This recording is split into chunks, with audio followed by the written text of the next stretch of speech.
जाणीवपूर्वक या आंदोलकांना खारघरच्या पुढे नाही येऊ देणे, वाशीच्या पुढे नाही येऊ देणे, प्लस या ठिकाणी आले तर या ठिकाणी हॉटेल बंद ठेवणे, त्यांना पाणी मिळू नये, या सगळ्या त्यांनी गोष्टी केल्या होत्या.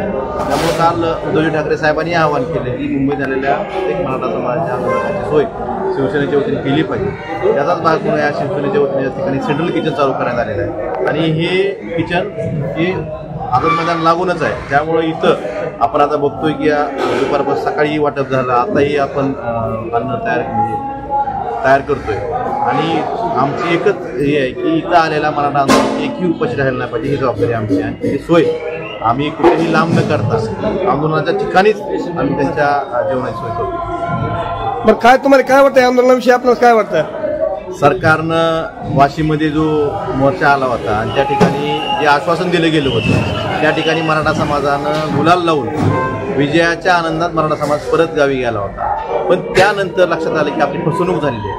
त्यामुळे ती फसवणूक जी झाली त्यासाठी न्याय मागण्यासाठी समाज मागच्या 3 दिवसापासून या ठिकाणी म्हणून गेल्या 3 दिवसापासून अन्न पाणी त्यांनी त्याग केलेला आहे. त्यामुळे यांची तब्येत वरच्यावर खालावत जाते. सरकारकडनं कुठली अद्यापर्यंत अधिकृतरित्या कुठलाही मंत्री किंवा मंत्री गटाचे सदस्य कुठेही या ठिकाणी सरकारनं त्या माध्यमातून म्हणून चर्चा करता आलेला नाही. त्यामुळे आमची एवढीच विनंती आहे की आंदोलन चिघळून येता सरकारनं तात्काळ यावर तोडगा काढावा आणि जी आश्वासन तुम्ही दिली होती ती आश्वासनाची पूर्तता करावी.